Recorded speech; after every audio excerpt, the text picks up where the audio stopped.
What is up, guys? It is your boy Grimmer9 giving you UBC week number 1009. So this week we're going to be going against Reckless Black, aka the Texas Tyrantrums. I don't really have no information about this guy. This is one of the new person in the UBC, but he's well known in draft league formats. I think he's in. You think he's in MPL minors, something like that. I'm not sure. I'm not too big on the draft league team, so. Anyways, let's just get right to it. I'm gonna be quick because this is where I start school this year, so back in school, so it's gonna be pretty quick battles. It's not gonna be really long and in depth, so that's perfectly fine by me. Anyways, his team composition is Manaphy, Nidoqueen, Charizard X. So we're going against another Charizard X. Dear God, Necrozma, Electros, Incineroar, Crobat, Wishmacott, Scavalier, and I believe that's pretty much it. So he has a lot of interesting mons that can wall break, but it also limits his team building too because he has a lot of very low tier. Just because you got a lot of like lower tier mons picks doesn't mean it's necessarily bad. Nidoqueen is still good. Offensive Rock is great. Manaphy is a Z user, so that's honestly another good Z user to combat Volcarona, which is going to be difficult. The Necrozma is something that you don't want to sleep on in draft format because he can bring like Cosmic Power, Store Power, BS, and go for this team. Cybertor is good. It's a nice ground type, so he traded. He originally didn't have this mod, but he did trade it just to get this mod that reliable ground type, so it's good for him. Electros is a good pick. Pretty much everything in like a whole line of threat. So as you can see, this is what we're gonna bring. We're gonna bring 5MZ Volcarona, 5MZ for the first time. 5MZ. Well, I'm pretty sure I bought it for the CJ, but it's fine. 5MZ pretty much decks everything just in case for the Nidoqueen. Nidoqueen is the only thing that really can take this thing on. As you can see, pretty much all we gotta do is we gotta lower his mons so we can end him with 5MZ. So HP Rock is good for the Charizard coverage and Giga Drain because everything else that like Manaphy and Slimeout really doesn't want to take on Giga Drain. Diamond Queen, which is our Spadef build because Spadef is nice. We don't really need him on physical because Charizard X may not have like Earthquake this week. He probably like maybe one of the elemental punches, maybe like Thunder Punch, but this is basically to check all of his other special attackers. So we don't really have a solid way to deal with Cybertoad. That's the big issue. Like our ground, like I said, our ground resistance is not good. Like we can't bring flying on because if we get burned, we're screwed. So that's why we got Meta Queen. We're running a more physical defensive. This is our only solid physical defensive bond that we have that can take on ground.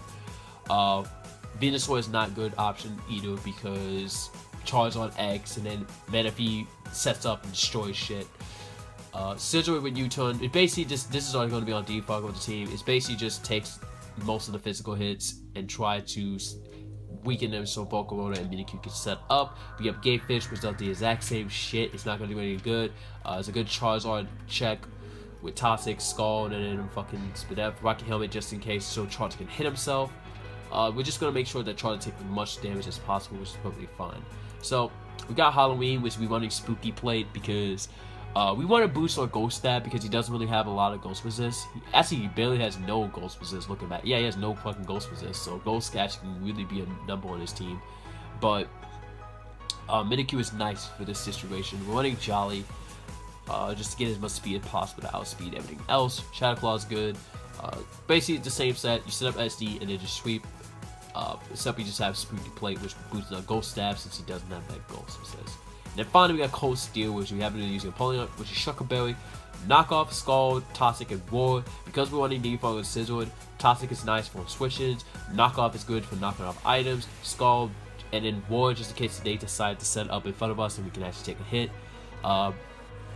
It's purely built to deal with Manaphy. It's specifically Roar out Manaphy so Manaphy can't be able to sweep easily. And it gives us some time to plan to deal with Manaphy, and that's pretty much it. We're just not really going to go into depth, but pretty much brought everything we brought: the Manaphy, Nidoqueen, Charizard X, Necrozma, Electros, and Cybertoad. So pretty much he honestly can play around with everything he wants. He could have brought with the cost still, but I guess he didn't bring it because we have too many ways to deal with it. So we're gonna start the battle. This is it's not a fun name for me on this. So I lead off with Dancy as I believe he leads off with the Electros. So that's pretty fine with me. I kind of figured. So judging on that, I should have realized that he's not running max speed. Well, I'm actually gonna make some actually really bad plays. I feel like I could have done some better, but it's fine. But I'm gonna set up Ross as you go out the Manaphy. So I gotta go in Polygon because obviously he's gonna set up the Tail Glow. Nothing like Manaphy can't break through this thing regardless of what move it has. So that's why we have that build. So we're gonna war him out. As you see, it did like exactly 30% damage. I don't know what else other move he has. He probably has Rain Dance, Rain Dance or something. So looks like that was leftover sweep instead. So I'm gonna go out this as he goes for the Volt Switch. I should have stayed in and knock off his AV because I knew this was AV. I should have just stayed in and knock off because I knew I could take a hit. But you're gonna see why that matters later on, because looking back on it, I realized I could have just stayed in and just knock off because he doesn't kill me because we know he's AV on this thing. So he's gonna go back to Manaphy and he's gonna do the exact same freaking thing again, like the same tactic again. Just nothing really you can change about it. It's kind of unfortunate getting onto Electra, probably because I got scared of the Electros and I didn't know what value he was. Goes to the Charger, takes the nice 50%. That's good. Getting charged out of damage is cool. He's gonna go for the Substitute, which I honestly felt there was no reason to bring sub Charizard. Like, it basically just confirmed that you basically it's basically making it easier to take on Charizard. So now he has to force the kill. He can't set up. He goes for the Flame Charge, gets a crit, which actually damn sucks. I'm pretty sure it doesn't even matter. I'm pretty sure it would have done like 20, but it sucks because I actually could have won and got rid of this thing early on. He goes for the SD, so he reveals he's Flame Charge SD, which honestly I have no problem with this set because this set isn't really that scary. Because we have Minikyu to revenge kill, so I'm gonna let him like touch me so he can get the damage. I should have switched out the Minikyu knowing that he is gonna Dragon Claw, but that was another misplay on my part. So I'm gonna go for the Shadow Sneak to get rid of the revenge kill. He's not gonna sweep with this thing because I have Minikyu in the back. As he goes out to his Electros, so I go for the SD on his Volt Switch because I knew that I can honestly to a KO damage one of his members. I'm pretty sure he's probably going to go out into the Nidoqueen, skip me out, but he goes out into Quasar, which I thought was pretty weird. So I go for the Shadow Claw, which does like, this is where I regret I was adamant on this thing because that would have guaranteed kill. I don't think I needed Jolly this game. I think I just needed adamant. So I'm going to take a Spec Psych Shot, which that's basically overkill because Minikyu has no physical defense. So pretty much it's always looking bad. So I'm going to go for the U-turn as he goes out into the Seismitoad. And it's giving me an opportunity to set up a Quiver Dance on Volcarona because this is my only last line.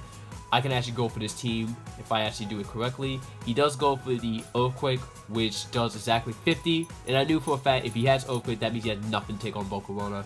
So this is why I regret having the not knock it off on this thing. And I should have just Z-moved. Honestly, just not play around with this thing. So I go for the Fire Blast, which does like exactly 45% damage. So that means that it's confirmed that he's definitely he has the death investment on his team just in case if Volcarona becomes an issue. And not only that, he brought up the Rock Stack. So now this is basically game because now I have nothing to do to stop this thing. He can honestly go out the Manaphy and just sweep. So he's basically gonna get a 3-0. So this was just, we play absolutely terrible this game. That actually just, oh my god. I should have just knock off just to get rid of his thing item because honestly Empoleon doesn't really, looking at right now, what does Empoleon necessarily do in this game? It does really nothing. It's the less value. It did stop Manaphy, but I should have just fucking just knock off. I should have just sacked this thing so I had more options to go out the Volcarona. Because if I would got rid of the AV much earlier, then I would actually swept. But because I fucking didn't think about it, and then also I should have run Adamant Minikyu. So even if he did get the crit, I'm pretty sure I still lost because I had to sack too many things to this thing. I should have just, I could have played extremely much better. Just, oh my god. Oh god. Well, I got fucked. I mean, that's fine because we have been winning like 4 weeks in a row, so it's not too big of a deal. So it's okay to lose. We still have a chance. We still have a chance to get in playoffs. We just gotta play really well for the next 3 weeks. So the next person we're going up against is a replacement coach. We're going against North Invader. So we're gonna have a much easier time because I feel like we have a better matchup against him. because he's using third team, and third has more kind of like a stall based team, but he did change some mods, so that's gonna be another interesting match. GG to Nick, the reckless bat. He prepped very well. It was very cool that he prepped for since the Volcarona, so like he was prepared to deal with like basically all my special offensive and mega. I should have Z move, but I didn't want to waste the D move. I don't know. Either way, I should have just played fucking better. Like, there's so many mistakes I made in this match, but it's perfectly fine. We still got a chance. We're gonna still come back from this. We take a loss and then we learn from it. So, anyways, thank you guys for watching. Make sure you check his perspective. He's a really cool battler. He's been in multiple leagues, so not surprising right there. So make sure you check out his content and shit. Make sure, like I'm always gonna say, check out everyone else's content because they all been working their ass off. UBC is ending in a couple of weeks. So, and then we're gonna have the playoff round, so we gotta do well in that shit. So, anyways, thank you guys for watching. I'll see you guys another time. Peace.